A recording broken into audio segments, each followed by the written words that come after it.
Hey guys what's up, I hope you are all doing well. मेरा नाम विवेक कुमार है। मैं आप सभी का पीएससी जर्नी चैनल पे स्वागत करता हूँ।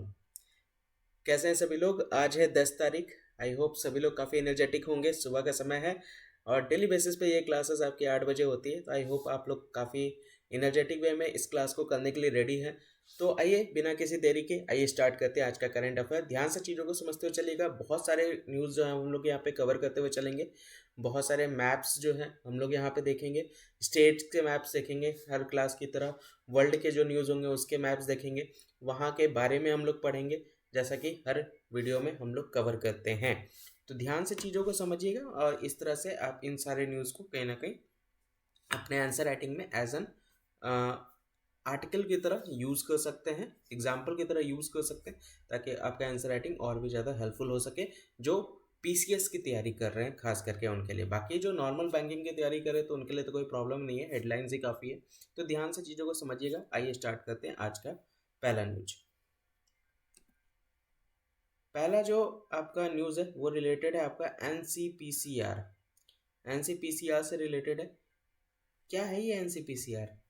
चाइल्ड राइट से रिलेटेड है। एनसीपीसीआर जो है वो चाइल्ड राइट से रिलेटेड है। आइए बताता हूँ मैं क्या है ये। तो ये बेसिकली बाल अधिकार से रिलेटेड है, चाइल्ड राइट से रिलेटेड है ये। और ये बेसिकली बाल अधिकार संरक्षण आयोग है, ठीक है। और यहाँ पे मेटा, इनके द्वारा क्या किया गया है, दोनों पैन इंडिया बेसिस पे एक साथ आए हैं।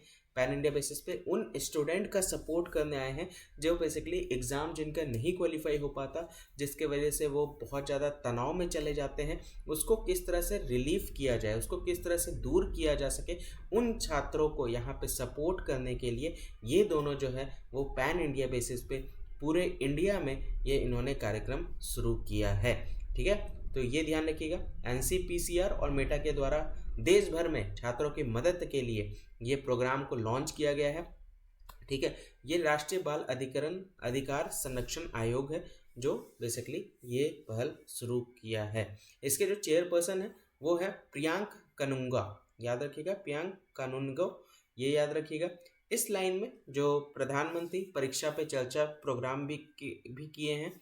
अभी रिसेंट में हम लोगों ने डिस्कस भी किया था परीक्षा पे चर्चा प्रोग्राम, वो भी यहाँ पे आप देख सकते हैं एनसीपीआर के द्वारा यहाँ पे छठा संस्करण यहाँ पे परीक्षा पर्व का मना रहा है, ठीक है। तो उसी को लेकर के याद रखिएगा एनसीपीसीआर किसके साथ टाई अप किया है, मेटा के साथ, ताकि हेल्प कर सके, सहायता कर सके उन छात्रों का जो बेसिकली जिनका एग्जाम नहीं क्लियर होता, जिसकी वजह से वो स्ट्रेस पे चले जाते हैं, ठीक है। आइए आगे बढ़ते हैं।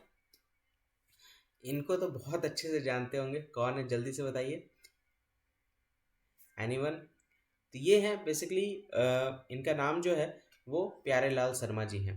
इनको यहाँ पे सम्मानित किया गया है लक्ष्मी नारायण इंटरनेशनल अवार्ड से, लक्ष्मी नारायण अंतर्राष्ट्रीय पुरस्कार से इनको सम्मानित किया गया। इनकी उम्र 83 वर्ष है, 83 वर्ष की उम्र हो गई है इनकी। म्यूजिक बेसिकली ये कंपोज करते हैं, ठीक है। उसी चीज़ को लेकर के लक्ष्मी नारायण इंटरनेशनल अवार्ड यहाँ पे इनको दिया गया। जो भी इनका योगदान रहा है म्यूजिक क्षेत्र में, संगीत के क्षेत्र में, उनकी कला को लेकर के इनको यहाँ पे सम्मानित किया गया अंतर्राष्ट्रीय पुरस्कार के तौर पर, ठीक है। ये एक तरह से पद्म भूषण के लिए भी जो पद्म भूषण के प्राप्तकर्ता के रूप में इनको घोषित भी किया गया, जो कि इंडिया का तीसरा सबसे हाईएस्ट सिविलियन अवार्ड है, ठीक है। सर्वोच्च नागरिक सम्मान आप यहाँ पे देख सकते हैं, रिपब्लिक डे, इसी रिपब्लिक डे के दिन इनको घोषित किया गया है, ठीक है। तो लक्ष्मी नारायण जो अंतर्राष्ट्रीय पुरस्कार है ये बेसिकली दिया जाता है उद्योग के दिग्गज जो म्यूजिक से रिलेटेड हैं, जो लक्ष्मी नारायण, एल सुब्रमण्यम और कविता कृष्णमूर्ति को भी यहाँ पर उद्योग के दिग्गज को लक्ष्मी नारायण अंतर्राष्ट्रीय पुरस्कार प्रदान किया गया है। तो यहाँ आप देख सकते हैं एल सुब्रमण्यम और कविता कृष्णमूर्ति यहाँ पर हैं जिनके द्वारा ये दिया गया, प्रेजेंट किया गया, ये ध्यान रखिएगा। सुब्रमण्यम और कविता कृष्णमूर्ति द्वारा उद्योग के दिग्गज लक्ष्मी नारायण अंतर्राष्ट्रीय पुरस्कार यहाँ पे प्रदान किया गया, ठीक है। चलिए आगे बढ़ते हैं, सिंपल था। अगला है micro small and medium enterprises की बात यहाँ पे कही जा रही है और ये तमिलनाडु से रिलेटेड है। तमिलनाडु, याद आ रहा है एनसीसीएफ, न्यूज़ पढ़ा था हम लोग ने। भारत भारत भारत दाल, भारत राइस, तो ये एक न्यू इंटरप्राइजेस है, यहाँ पे ये एक योजना के रूप में यहाँ पे ये बेसिकली स्मार्ट कार्ड यहाँ पे लॉन्च किया जा रहा है इनके द्वारा। किसके लिए? स्टार्टअप के लिए। और ये बेसिकली कहाँ पे? ये तमिलनाडु के राज्य में ये इसको किया जा रहा है, लॉन्च किया जा रहा है एमएसएमई के द्वारा। आप देख सकते हैं तमिलनाडु में जितने भी सूक्ष्म लघु और मध्यम उद्यम हैं, जैसे टीएम अनबसन हो गए, वहाँ के जो मिनिस्टर हैं basically micro small and medium enterprises minister जो हैं अम्बरसन, उनके द्वारा स्मार्ट कार्ड यहाँ पे लॉन्च किया गया स्टार्टअप के लिए। और ये स्मार्ट कार्ड जो है वो एक तरह से क्या करता है, एक सिलेक्शन देता है, सेवाओं का व्यापक चयन प्रदान करता है सब्सिडी के रेट में, ठीक है, रियायती दरों में। ये बेसिकली क्या करता है, जो प्रोडक्ट्स है, कुछ सिलेक्शन प्रोडक्ट्स है जिनको ये सब्सिडी के रेट में प्रोवाइड किया जाता है। ये स्टार्टअप जो है वो किफ़ायती लागत पर उत्पादों और सेवाओं का उपयोग करके अपने व्यवसाय के विकास में उल्लेखनीय वृद्धि और तेजी ला सकते हैं। देख सकते हैं अफोर्डेबल कॉस्ट की बात कही जा रही है, किफ़ायती लागत पर उत्पादों और सेवाओं का उपयोग करके अपने व्यवसाय के विकास में उल्लेखनीय वृद्धि और तेजी ला सकते हैं, ये ध्यान में रख सकते हैं। ठीक है, आगे बढ़ते हैं। देख सकते हैं ये तमिलनाडु का ये मैप है, आंध्र प्रदेश के साथ ये बाउंड्री शेयर कर रहा है, कर्नाटका के साथ कर रहा है, केरला के साथ कर रहा है, यहाँ पे ये चेन्नई हो गया। और यहाँ पे अगर हम लोग बात करें, देखिए ये है, ये पश्चिमी घाट और पूर्वी घाट आकर के जो मिलती है वो यहाँ पे नीलगिरी हिल है, और जो शहर है वो उदागमंडलम है। याद रखिएगा ये बीपीएससी में पूछा गया क्वेश्चन है, तो ये पहले पूछा बहुत बार गया है, तो ये ध्यान रखिएगा ये उदागमंडलम में ये आकर के ये मिलता है, ये एक तरह से आप ध्यान में रख सकते हैं। ठीक है, यहाँ इरोड हो गया, और यहाँ पे आपका तंजावुर आप यहाँ पे देख सकते हैं, ये भी काफ़ी आप लोगों ने इतिहास में इसके बारे में पढ़ा होगा। तंजावुर सबसे स्टार्टिंग में जो मंदिरें वगैरह का निर्माण वगैरह होता था ना, ऊंचे स्तर की हाई राइज जो आपकी मंदिर वगैरह बनती थी वो यहीं से बनती थी। और इस मंदिर को बनाने के लिए 1.5-2 किलोमीटर दूर तक स्लोप बनाया जाता था, ताकि ऊपर का जो ऊपर का हिस्सा होता है मंदिर का, उसको उसके ऊपर ले जा करके वहाँ पे स्थापित किया जा सके। ठीक है, बाकी कन्याकुमारी देख सकते हैं, रामेश्वरम आपको यहाँ पे देखने को मिलेगा। ठीक है, चलिए आगे बढ़ते हैं। यहाँ पे ये चेन्नई हो गया, आर एन रवि यहाँ के राज्यपाल हो गए। अब तो याद हो गया होगा, इतने बार मैंने पढ़ा दिया। आर एन रवि राज्यपाल, तमिलनाडु के एम के स्टालिन मुख्यमंत्री। ठीक है, लैंग्वेज तमिल बोली जाती है, साउथ इंडिया ग्लो लिली यहाँ का फ्लावर है। ठीक है, मदुरई आप देख सकते हैं, मीनाक्षी टेम्पल देख सकते हैं, ये सारे काफ़ी टेम्पल जो है वो यहाँ पे प्रसिद्ध हैं, तो ये ध्यान रखिएगा। अगला न्यूज़ जो है वो जीडीपी से रिलेटेड है ना, जीडीपी से रिलेटेड है और बजट से रिलेटेड है। तो दिल्ली के जो लेफ्टिनेंट गवर्नर हैं वी के सक्सेना के द्वारा यहाँ पे 8,811 करोड़ रुपए का डीडीए बजट को यहाँ पे मंजूरी दे दिया गया है, आप देख सकते हैं। अच्छा ये हटाए, सॉरी ये कहाँ से आ गया कोई बात नहीं, इसको यहाँ पे हटा दीजिएगा, ये वाला पार्ट यहाँ से हटा दीजिएगा। ठीक है, ये हिंदी वाला पार्ट सही है, हिंदी वाला पार्ट सही है। ठीक है, ये कहाँ से आ गया, एक सेकेंड यहाँ पे हिंदी वाला पोर्शन जो है वो यहाँ पे सही है, इसको थोड़ा सा देख लीजिएगा, ये वाला पोर्शन हटा दीजिएगा। ये कहाँ से आ गया, ये तो हम लोगों ने पढ़ लिया है ना फारूक नाज, ये डीडीए ने वित्तीय वर्ष, यहाँ पे देखिए ये वाला पोर्शन देखिए। ठीक है, इंग्लिश वाला पोर्शन पे ध्यान मत दीजिए। तो यहाँ पे डीडीए ने वित्त वर्ष 24-25 के लिए अपना राजस्व लक्ष्य जो है वो 9,182 करोड़ रुपए आका है। एलजी के सक्सेना डीडीए अध्यक्ष भी हैं, और भूमि और भौतिक बुनियादी ढांचे के विकास के लिए 3,460 करोड़ रुपए का इन्होंने प्रावधान किया है। चालू आवास में परियोजनाओं के लिए 1,953 करोड़ रुपए आवंटित किए गए। तो देख सकते हैं इतना इनके द्वारा यहाँ पे डिस्ट्रीब्यूट किया गया है। प्रावधान कितना रखा गया है, बुनियादी ढांचे का यानी जो बेसिक स्ट्रक्चर है उसको यहाँ पे लैंड और जो बेसिक स्ट्रक्चर है उसका इतना करोड़ रुपए का प्रावधान किया है। 70 करोड़ रुपए यहाँ पे मल्टी लेवल कार पार्किंग के लिए रखा गया। ठीक है, तो ये ध्यान रख सकते हैं। दिल्ली के लेफ्टिनेंट गवर्नर वी के सक्सेना के द्वारा डीडीए बजट यहाँ पे अप्रूव किया गया 8,811 करोड़ रुपए 2024-25 के लिए। ठीक है, उसी से रिलेटेड है। अगला न्यूज़ है यहाँ पे असम को लेकर के स्किल डेवलपमेंट मिशन यहाँ पे लॉन्च किया गया है मुख्यमंत्री के द्वारा, है ना। शर्मा जी बताइए कौन है ये? हेमंत बिस्वा शर्मा। अब तो याद हो गया होगा ये सारी चीज़ें, तो अब तो नॉर्मल हो गई होगी। अब क्या, अब तो आपको लगभग हर राज्य के आपको मंत्री और राज्यपाल वगैरह पूरा याद हो रखे होंगे। चलिए मुझे बताइएगा कितने राज्य के राज्यपाल वगैरह आप लोग को याद है? राज्यपाल बताना है, राज्यपाल। और मुख्यमंत्री, चलिए मुख्यमंत्री भी बता दीजिएगा। देखते हैं कितने राज्य के आपको मुख्यमंत्री और ये याद है। तो असम के मुख्यमंत्री ने गोकामुख में निर्माण कौशल प्रशिक्षण केंद्र का यहाँ पे उद्घाटन किया है। गोकामुख याद रखिएगा। यहाँ पे स्किल ट्रेनिंग सेंटर का यहाँ पे इनाग्रेशन किया गया है इनके द्वारा। ठीक है, धीमाजी डिस्ट्रिक्ट में, असम के धीमाजी डिस्ट्रिक्ट कहाँ पे है ये? असम के धीमाजी डिस्ट्रिक्ट। ठीक है,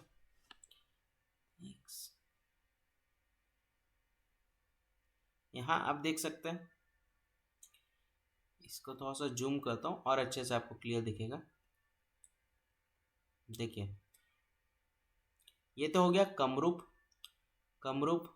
और यहाँ पे वेस्ट करबी अंगलोंग है, डीमा हसाओ है, करीमगंज है, छाछर है, ईस्ट करबी अंगलोंग है, जोरहट यहाँ का जो एंशियंट बहुत पुराना यहाँ पे जेल हुआ करता था, आज भी वहाँ पे है। यहाँ पे आप देख सकते हैं डिब्रूगढ़ पूरा हो गया, शिव सागर हो गया, तिनसुकिया हो गया, और ये डीमाजी हो गया। ये डीमाजी डिस्ट्रिक्ट आप यहाँ पे देख सकते हैं, ब्रह्मपुत्र नदी यहीं से इन कर रही है। देख सकते हैं इसी जिला से ब्रह्मपुत्र नदी जो है वो इंटर कर रही है। लखीमपुर हो गया, विश्वनाथ हो गया, सोनितपुर हो गया, उदलगुरी हो गया, बेकबा हो गया, और यहाँ दिसपुर आप देख सकते हैं। ठीक है, तो ये थोड़ा सा ध्यान रखिएगा। दीमा जी डिस्ट्रिक्ट में ही ये बेसिकली गोगामुख है, वहीं पे ये कौशल सेंटर का यहाँ पे निर्माण किया गया है।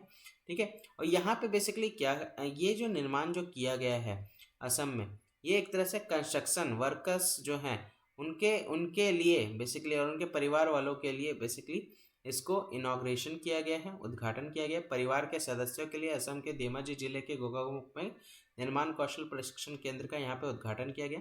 एक बहुत अच्छा स्टेप है जो यहाँ लिया जा रहा है असम सरकार के द्वारा। ठीक है, असम सरकार और बेसिकली एल एंड टी जो कंपनी है उनके द्वारा, construction company Larsen and turbo, इनके द्वारा बेसिकली एक बहुत अच्छी पहल है जिसकी शुरुआत यहाँ पे की गई है, और ये बेसिकली इसको स्थापित यहाँ पे किया जाया गया है। ठीक है, तो ये ध्यान रखिएगा। कौशल सेंटर असम का कैपिटल दिसपुर, असामीज बंगाली दोबा, हेमंत बिस्वा शर्मा, स्टेट असम। ठीक है, यहाँ स्टेट बर्ड है white wing duck, white state flower हो गया ऑर्चिड, हाई कोर्ट हो गया गुवाहाटी हाई कोर्ट। ठीक है, यहाँ पे ये न्यूज़ जो है वो बहुत इंपॉर्टेंट है। ये न्यूज़ जो है यूपी से रिलेटेड है। यूपी कितना तेजी से यहाँ पे डेवलप कर रहा है उससे रिलेटेड न्यूज़ है। आज के डेट में देख सकते हैं एक लौता ऐसा राज्य है जहाँ पे 21 एयरपोर्ट है। मायने रखता है एक राज्य में 21 एयरपोर्ट, है ना? तो उसी चीज़ को लेकर के ये आपका न्यूज़ है। ये पहला राज्य बन गया हवाई अड्डा जहाँ पे 21 हवाई अड्डा आपको यहाँ पे देखने को मिलेगा, पहला राज्य है। ठीक है, यहाँ पे टोटल 6 एयरपोर्ट थे 2014 में, लेकिन आज के डेट में आप देख सकते हैं 10 और यहाँ पे जुड़ गए हैं और 5 और यहाँ पे जुड़ रहे हैं अगले महीने। ठीक है, तो देख सकते हैं 21 हवाई अड्डे वाला पहला राज्य बनने के लिए पूरी तरह से तैयार है। 6 हवाई अड्डा 2014 तक था, 2024 में 10 हो गए हैं और अगले महीने यहाँ पे 5 और हवाई अड्डे जुड़ने जा रहे हैं। कहाँ कहाँ पे? आजमगढ़ में देख सकते हैं, आजमगढ़ में, अलीगढ़ में, मुरादाबाद में, श्रावस्ती और चित्रकूट में। तो यहाँ पे भी हवाई अड्डे यहाँ पे जुड़ने जा रहे हैं। यूपी गवर्नमेंट के द्वारा 1150 करोड़ रुपए यहाँ पे लगाया गया है ताकि नोएडा एयरपोर्ट को, मतलब नोएडा एयरपोर्ट जो है, जो नोएडा का जेवर एयरपोर्ट है, ठीक है, जेवर एयरपोर्ट, यहाँ पे 1150 करोड़ रुपए वहाँ पे भी आवंटित किए गए। तो देख सकते हैं इसको, उसी से रिलेटेड ये आपका न्यूज़ है। ठीक है, आगे बढ़ते हैं नेक्स्ट न्यूज़ के तरफ। तो उसके पहले आप देख सकते हैं ये यूपी का पूरा मैप है। अब तो पूरा स्टेट का मैप आपको क्लियर होता हुआ चल ही रहा होगा। सारे मैप मैं आपको दिखा रहा हूँ। बहुत सारे मैप आप लोगों ने खरीद के रखे हुए हैं, एकदम स्टोर करके रखा हुआ है, सजा के रखा है अपने घर में, अपने स्टडी टेबल में या फिर दीवार में चिपका के रखा हुआ है, लेकिन कभी भी उसको देखते नहीं हैं आप लोग, है ना? इसी बहाने आप लोग को मैं मैप दिखा रहा हूँ ताकि आप लोग ये मैप तो देखें या नहीं हो ना, क्लास कर रहे हैं तो मैप तो दिखा ही रहा हूँ, मैप रीडिंग भी हो रहा है अच्छे से। उत्तराखंड हो गया, हरियाणा हो गया, राजस्थान हो गया, मध्य प्रदेश हो गया और बिहार हो गया, इधर छत्तीसगढ़ और झारखंड, ये सारे राज्य यहाँ पे टच कर रहा है। यहाँ पे आप देख सकते हैं अयोध्या बहुत ज़्यादा आज के डेट में बना हुआ है न्यूज़ में। लखनऊ देख सकते हैं, कानपुर देख सकते हैं, कन्नौज देख सकते हैं। तो ये सारे आपके न्यूज़ है, ये ध्यान रखिए कि सारे जिला हैं बहुत ज़्यादा। यूपी आप ये लोकेशन देख सकते हैं। 241 मिलियन यहाँ पे लोग यहाँ रहते हैं, सबसे ज़्यादा जनसंख्या वाला राज्य यही है। ये ध्यान रखिएगा 16.5% आपका सबसे पॉपुलेशन पूरे भारत में यही रहता है। लखनऊ यहाँ पे कैपिटल है। चीफ मिनिस्टर योगी आदित्यनाथ, राज्यपाल आनंदीबेन पटेल। और यहाँ पे देखिए 1937 से 50 तक इसका नाम क्या था, संयुक्त प्रांत यानी यूनाइटेड प्रोविंस। बर्ड जो है वो सारस्क्रेन है, डिस्ट्रिक्ट 75 है, ये ध्यान रखिएगा। सबसे ज़्यादा डिस्ट्रिक्ट जो है वो यहीं पे है 75। ठीक है, चलिए आगे बढ़ते हैं। अगला न्यूज़ जो है द्रौपदी मुर्मू जी के द्वारा आदि महोत्सव का यहाँ पे उद्घाटन किया गया। यहाँ पे आप देख सकते हैं नई दिल्ली में 10 से 18 फरवरी तक 11 बजे से 8 बजे तक मेजर ध्यानचंद नेशनल स्टेडियम में नई दिल्ली में। ये है, ये निःशुल्क है पूरा। ये ध्यान रखिए देश भर से जनजातीय कारीगर के हस्तकरघा एवं हस्तशिल्प उत्पादों को प्रदर्शनी और बिक्री किया जाएगा। ठीक है, तो ये उसी से रिलेटेड प्रेसिडेंट द्रौपदी मुर्मू के द्वारा यहाँ उद्घाटन किया जा रहा है आदि महोत्सव न्यू दिल्ली में।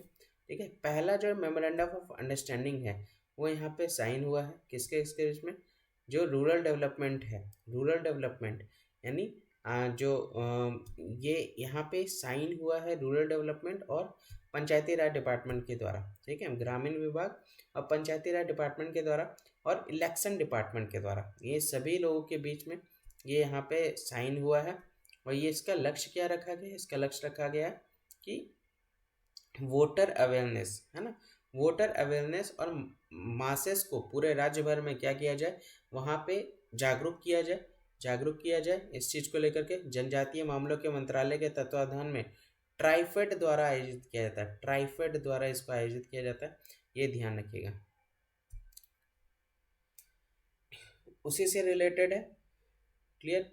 तो यहाँ पे सोशल जस्टिस और एम्पावरमेंट विभाग के बीच में यहाँ पे साइन हुआ है। और इलेक्शन डिपार्टमेंट फर्दर यहाँ पे नोटिस देगा वोटिंग को लेकर के कि सभी लोग वोटिंग दें। लोकसभा का चुनाव आ रहा है, देख ही रहे हैं, और किस तरह से तेज़ी से सब जगह कैंपेन हो रहा है वो भी आप देख पा रहे होंगे।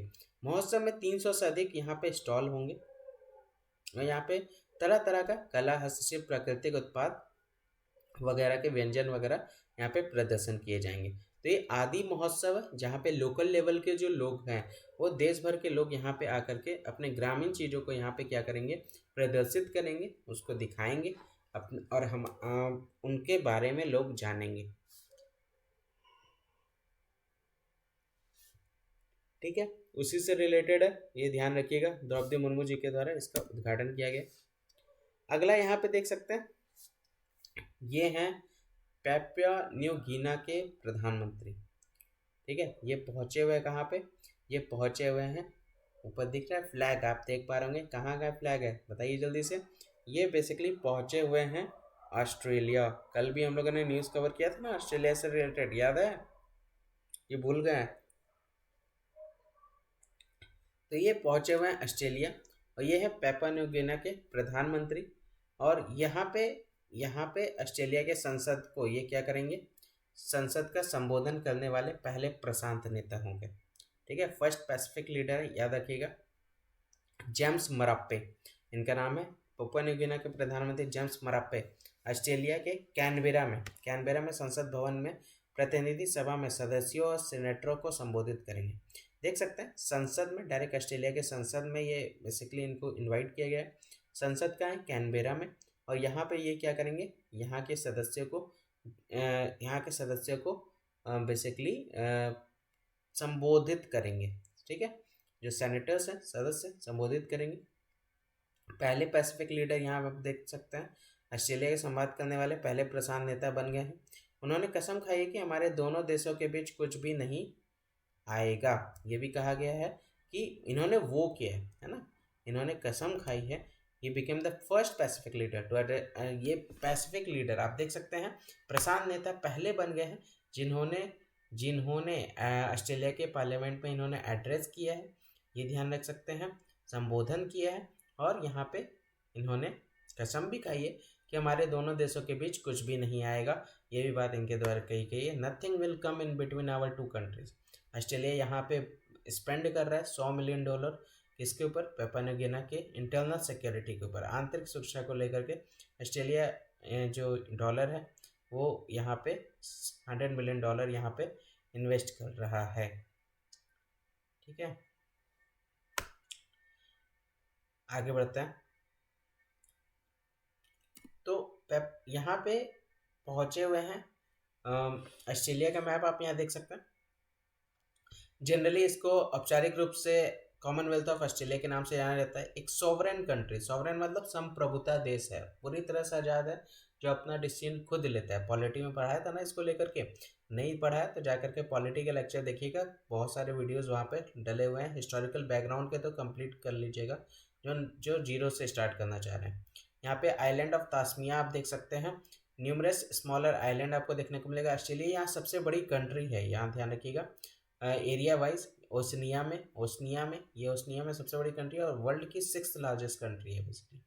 ठीक है, ये कैनबेरा में आप देख सकते हैं, कैपिटल इसका कैनबेरा है। यहीं पे संसद में बेसिकली यहाँ पे आए हुए हैं और इन्होंने कसम भी खाया कि हम इन दोनों के बीच में कोई नहीं आएगा। बेसिकली ऑस्ट्रेलिया जो है वो इंटरनल सिक्योरिटी प्रोवाइड कर रहा है पेपुआ न्यू गिनी को लेकर के, जिसी को लेकर के ये दोनों में इतने सारे क्लोजनेस आपको देखने को मिलेगा। ठीक है, अगला न्यूज़ जो है वो है SAFF से रिलेटेड। ये इंडिया और बांग्लादेश की टीम आप यहाँ पे देख सकते हैं।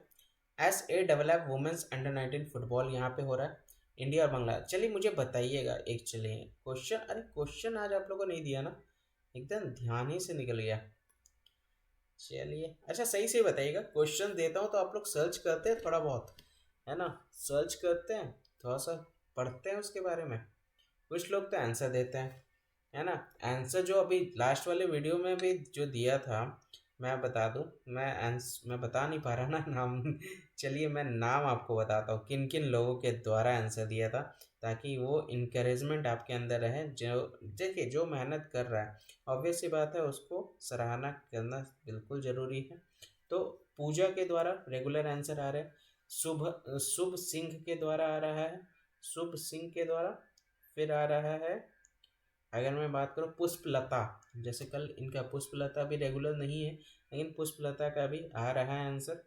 इसके साथ साथ अगर मैं बात करूँ तो कल रात वाली भी मैंने जो वीडियो डाली थी, रात वाली जो INA की क्लास थी, उसमें भी लोग बढ़ चढ़ करके आंसर देते हैं, उसमें भी बढ़ चढ़ करके आंसर देते हैं और उसको देखते भी हैं।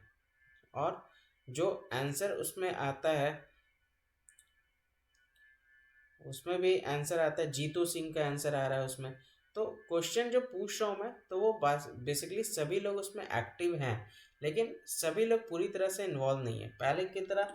देखिए कभी भी आप वीडियो देख रहे हो, बहुत से लोग कहते हैं सर मैं रिकॉर्डेड देखता हूँ या देखती हूँ, तो मैं उस टाइम पे नहीं डाल पाती, क्योंकि लाइव में जनरली डालना होता है। तो ऐसा कुछ नहीं है, जब भी आप देख रहे हैं वीडियो उस समय ही आप उसका आंसर दें। ऐसा कुछ वो नहीं है कि 8 बजे की क्लास है तो 8 बजे आपको आंसर देना है। जब भी आप वीडियो देख रहे हो, इसी कारण वो लोग सुबह 8 बजे की वीडियो नहीं देख पाते, तो वो बाद में देखते हैं, 12-1 बजे देखते हैं और उस समय आप फिर आंसर कीजिए। ठीक है, तो आंसर जो दे रहे हैं बहुत अच्छी बात है, इसी तरह से कंटिन्यू बना करके रखिए, आंसर में कमी नहीं होनी चाहिए। और जो नहीं दे रहे हैं वो सीखिए, थोड़ा सा बढ़ चढ़ करके फ्रंट फुट पे आइए, ऐसे पीछे रह करके काम नहीं चलेगा। क्वेश्चन क्या पूछ रहा था मैं, क्वेश्चन पूछ रहा था ये SAFF का अभी कौन सा एडिशन चल रहा है वो बताइएगा। दूसरा क्वेश्चन जो है वो ये है कि इसका ये होस्ट कौन कर रहा है, मेज़बानी कौन कर रहा है वो बताइएगा। ये दूसरा क्वेश्चन है, मेज़बानी कौन कर रहा है SAFF का। तो ये अंडर-19 वुमेन चैम्पियनशिप आपको देख सकते हैं। और यहाँ पे बेसिकली मैच जो ख़त्म हुआ है, टॉस कंट्रोवर्सी को लेकर के मैच खत्म हुआ है 1-1 पे, पेनाल्टी शूटआउट जो हुआ है 11-11 पे। कन्फ्यूज़न और प्रोटेस्ट बहुत ज़्यादा यहाँ देखने को मिला है। AIFF, चलिए मुझे डिफरेंस बताइएगा, SAFF और AIFF में क्या अंतर है। तीसरा क्वेश्चन, SAFF और AIFF में क्या डिफरेंसेस है वो मुझे बताइएगा। ठीक है, यहाँ पे दोनों के द्वारा, बोथ टीम के द्वारा यहाँ पे डिसीजन को एक्सेप्ट कर लिया गया है और ज्वाइंट विनर के रूप में ये लोग उभरे हैं। इंडिया भी यहाँ पे पूरी तरह से क्या है, कंफर्टेबल है। भूटान को लेकर के ये पूरी तरह से 10-0 से जीता है, नेपाल को 4-0 से। लेकिन बांग्लादेश के साथ जो है ना, बांग्लादेश से ये है बेसिकली जो है वो हार गया है। ठीक है, तो यहाँ आप देख सकते हैं विनर्स के तौर पे यहाँ पे ये अंडर-19 फुटबॉल का है, वुमेंस का, जो बेसिकली कहाँ पे हो रहा है ये तो मैंने क्वेश्चन ही दे दिया, बताऊंगा क्यों।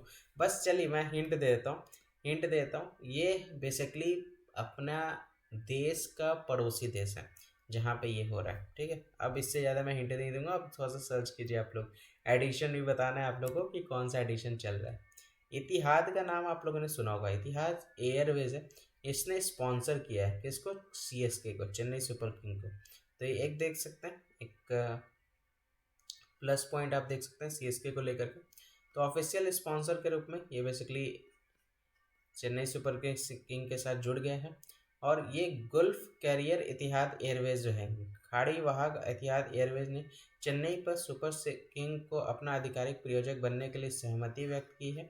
और ये पार्टनरशिप जो है वो कवर करेगा CSK का जितना भी इवेंट होगा, उनके प्लेटफॉर्म्स होंगे, उनके प्लेयर होंगे, जर्सी होंगे, उनके साथ डिस्प्ले करेंगे इतिहाद का लोगो वो लोग प्रदर्शित करेंगे। और इतिहाद के द्वारा अनाउंस भी किया गया कि बॉलीवुड स्टार जो है वो कैटरीना कैफ होंगी ब्रांड एम्बेसडर, ये भी घोषित कर दिया गया है। ठीक है, ये ध्यान रखिएगा। Etihad Airways chief revenue officer आपके अरिक डे हैं, ये ध्यान रखिएगा। ठीक है, अगला न्यूज़ जो है वो यहाँ ज्योतिरादित्य सिंधिया से रिलेटेड है। कौन है ये एविएशन मिनिस्टर। ठीक है, ये ध्यान रखिएगा। इनके द्वारा यहाँ पे एयरबस SA220 को यहाँ पे अनावरण इनके द्वारा किया गया। ठीक है, ज्योतिरादित्य सिंधिया एम्स इंडिया ने एयरबस A220 दरवाजा निर्माण का अनावरण किया है। नवीन मलिक यहाँ पे आप देख सकते हैं, कॉमनवेल्थ गेम्स गोल्ड मेडलिस्ट जो होंगे वो एक तरह से, ये क्या हो गया, ये ऐसा क्यों हो रहा है, अरे सॉरी, आज का पता नहीं ऐसा क्या हो रहा है, थोड़ा सा इसको इग्नोर कीजिएगा। एयरबस ने भारत में यहाँ पे सिंगल आइजल A220 परिवार के विमानों के लिए सभी दरवाजा बनाने के लिए डायनामेटिक टेक्नोलॉजी के साथ साझेदारी की है। और यहाँ कंपनी पहले से ही $750 मिलियन के भारत में निर्मित उत्पादों का निर्यात कर रही है। ठीक है, और यहाँ दुगना करने का लक्ष्य यहाँ पे रखा गया है। तो A220 भारत की उड़े देश का आम नागरिक, याद आ रहा है। चलिए मुझे बताइए कि ये योजना कब स्टार्ट किया गया, शुरू कब किया गया था, ये मुझे बताइएगा। ठीक है, तो उसी के रूप में ये बेसिकली चल रहा है। ये सेकंड कॉन्ट्रैक्ट आपको देखने को मिलेगा जो डोर हो गया, उसको अवार्ड किया गया है एयरबस के द्वारा इंडियन सप्लायर के लिए। ठीक है, उसी को लेकर के ये है सरकार गांव के द्वार।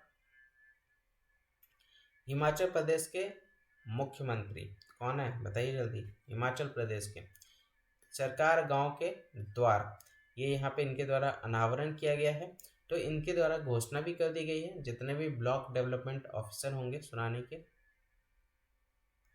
ओपनिंग में रहेंगे। जल शक्ति डिपार्टमेंट जो है वो ज्वालामुखी का, और सब डिवीज़न महजीन का, उनके द्वारा भी बेसिकली अनाउंस किया गया है। सब तहसील जो होंगी भडौली, और ओपनिंग होगी पटवा सर्कल, लुथान और हिरान की, वो घोषणा की गई है।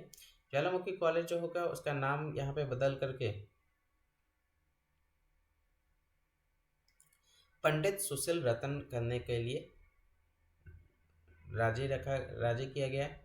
ठीक है, तो ये समझ सकते हैं, ये मुख्यमंत्री के द्वारा ये बेसिकली घोषणा की गई सरकार गांव के द्वार। और इसमें जो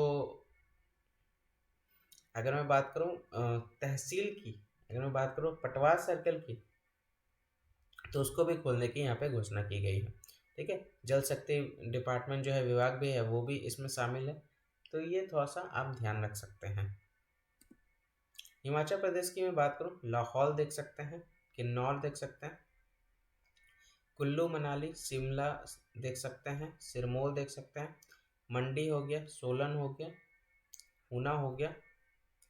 तो ये सारे लोकेशन जो है वो प्राइम लोकेशन है, इसको आप ध्यान रख सकते हैं। ये नॉर्दर्न स्टेट में है, ठीक है।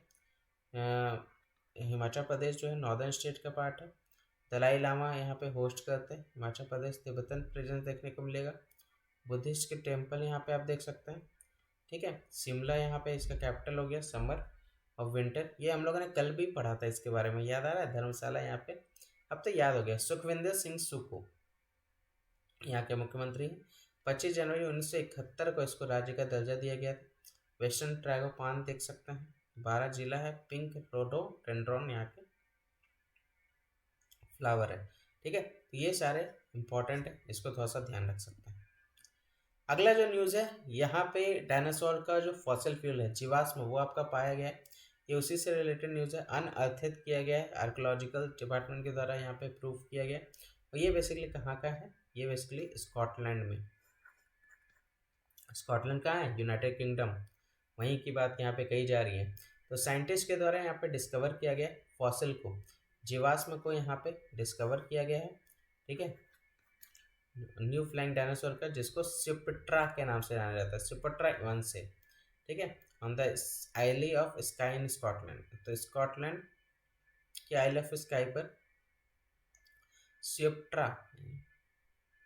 सिप्ट्रा इवांसे नाम के उड़ने वाले डायनासोर के जीवाश्म की यहाँ पे खोज की गई है। तो ये ध्यान रख सकते हैं, यह खोज महत्वपूर्ण है, जिसको सियोप्ट्रा इवांसे के अधिकांश रिश्तेदार चीन में पाए गए,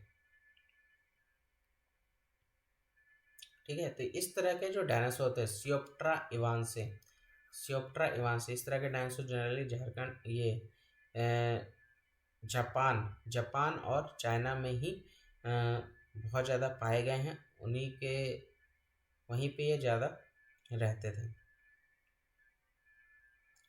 तो अब बेसिकली अभी स्वर्गीय जुरासिक काल के दौरान दोनों क्षेत्रों के बीच संभावित प्रवासन मार्ग का सुझाव देते हैं। तो देख सकते हैं दोनों रिलीजन एक माइग्रेशन रूट को यहाँ पे सजेस्ट करते हैं जुरासिक वर्ल्ड के रूप में। यहाँ पे स्टडी जो है वो पब्लिश किया जाएगा जर्नलिज्म और वर्टेब्रेट पैलियोंटोलॉजी को लेकर के। तो अध्ययन जर्नल ऑफ वर्टेब्रेट पैलियोंटोलॉजी में प्रकाशित हुआ है, इसको ध्यान रखिएगा।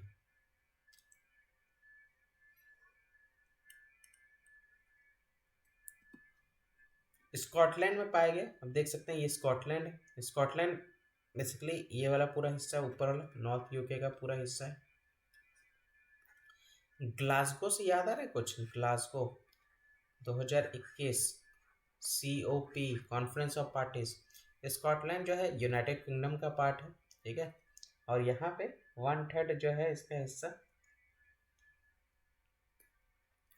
यूनाइटेड किंगडम का, यहाँ पे नॉर्दर्न पार्ट ऑफ आइलैंड का देखने को मिलेगा। 790 यहाँ पे आइलैंड देख सकते हैं। एडिनबर्ग यहाँ पे इसका कैपिटल है, ठीक है। यूनिकॉर्न यहाँ पे नेशनल एनिमल है। लैंग्वेज स्कॉट्स बोली जाती है यहाँ पे। फ्लावर टिस्टल है और पाउंड यहाँ पे करेंसी है, ठीक है। तो यहाँ पे नॉर्दर्न आइलैंड देख सकते हैं, नॉर्दर्न आइलैंड, ये नॉर्थ चैनल हो गया, ये इंग्लैंड हो गया, ठीक है। ये ध्यान रखिएगा। चलिए, तो ये था पूरा न्यूज़। ये लास्ट वाला न्यूज़ आप यहाँ पे देख सकते हैं। इंडिया यहाँ पे तुर्की कतार के साथ यहाँ पे कतर के साथ यहाँ पे गेस्ट ऑफ ऑनर के रूप में यहाँ पे इनका स्वागत किया गया। यहाँ पे गेस्ट ऑफ ऑनर के रूप में कहाँ इनका स्वागत दुबई में किया जाएगा, ये ध्यान रखिएगा। शिखर सम्मेलन, और इसका थीम क्या है, ये बेसिकली 12 से 14 फरवरी के बीच में मिलेंगे। इसका विषय क्या है, शेपिंग फ्यूचर गवर्नमेंट, अगली जो सरकार होगी भविष्य की सरकारों को आकार देना। यहाँ पे ये देख सकते हैं जो गेस्ट कंट्री है यहाँ पे अपना सक्सेसफुल गवर्नेंस का एक्सपीरियंस साझा करेंगे, और जो इनके तरफ जो भी अपने अनुभव का प्रदर्शन करने के साथ साथ शिखर सम्मेलन के दौरान सर्वोत्तम विकासात्मक कथाएं भी करेंगे, ठीक है। ये समिट जो है वो 120 गवर्नमेंट डेलीगेशन का देखने को मिलेगा। 4000 यहाँ पे उपस्थित लोगों की मेजबानी यहाँ पे होगी, तो ये ध्यान रख सकते हैं। 120 गवर्नमेंट प्रतिनिधि मंडल जो होंगे वो यहाँ होंगे। 4000 यहाँ पे लोगों की मेजबानी होगी, होस्ट यहाँ पे आप देख सकते हैं। ठीक है, तो उसी से रिलेटेड है। दुबई में होगा, ये ध्यान रखिएगा, 12 से 14 फरवरी के बीच में होगा, ये ध्यान रखिएगा। तो ये था पूरा आज का न्यूज़। आई होप आपको सारे चीज़ें क्लियर हुई होगी, और किसी भी तरह का कोई भी सजेशन देना हो, फीडबैक देना हो, आप मुझे मेल कर सकते हैं। बाकी किसी भी तरह का और भी कोई क्वेरी हो तो आप बता सकते हैं। बाकी इवनिंग में आप लोग मेंस ऐसा राइटिंग के क्वेश्चंस मैं आप लोगों को दे रहा हूँ, तो बहुत अच्छे से आप लोग लिख पा रहे हैं, बहुत अच्छी बात है। मैं देख रहा हूँ थोड़ा बहुत आंसर जब भी मुझे टाइम मिलता है, और चीज़ें को मैं समझता भी हूँ कि देखिए अभी जिस लेवल पे आप लोग लिख रहे हो ना, 10 दिन में आप लोग को और भी अच्छा आंसर राइटिंग हो जाएगा, उसके लिए टेंशन नहीं लेना। बाकी हम लोग रात के क्लास के लिए मिलेंगे। आज के लिए बस इतना ही। जय हिंद, जय भारत।